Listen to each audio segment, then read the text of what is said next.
দিনাজপুর ফুলবাড়ী উপজেলার দৌলতপুর গ্রামের তরুণ কৃষক তৈবুর রহমান লাজু উপজেলা কৃষি অধিদপ্তরের সহযোগিতায় কৃষি বিষয় প্রশিক্ষণ নিয়ে আম, পেয়ারা, পেঁপে সহ বিভিন্ন ফসল চাষে সফলতা দেখিয়েছেন তিনি। তার ৭৭ শতক জমিতে ২৩০টি গৌরমতী আম গাছের মাঝে লাগিয়েছেন ৬০০ পেয়ারা গাছ। আরও ২০ শতক জমিতে ৪৬টি মেওয়া গাছের সাথী ফলন হিসেবে রোপণ করেছেন ১৬০টি পেঁপে গাছ।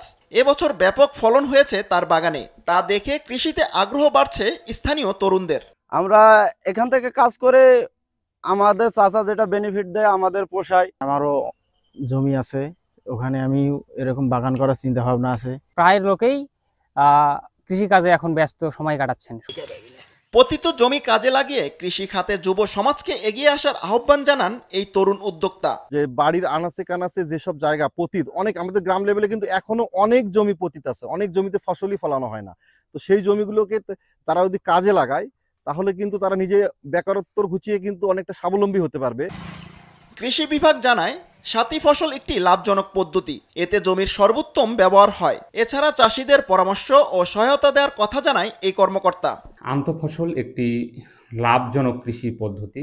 আমরা কৃষি অফিস থেকে তাদেরকে বিভিন্ন ধরনের পরামর্শ ও কারিগরি প্রশিক্ষণ দিয়ে থাকছি। তরুণদের কৃষিতে আগ্রহী করতে আধুনিক প্রযুক্তির ব্যবহার, সহজ ঋণ ও প্রশিক্ষণ, কৃষি শিক্ষাকে গুরুত্ব দেওয়া এবং কৃষিকে লাভজনক ও মর্যাদা সম্পন্ন পেশা হিসেবে তুলে ধরা প্রয়োজন বলে জানিয়েছেন সংশ্লিষ্টরা। শরীফ হোসাইন, নিউজ ডেস্ক, দেশ টিভি।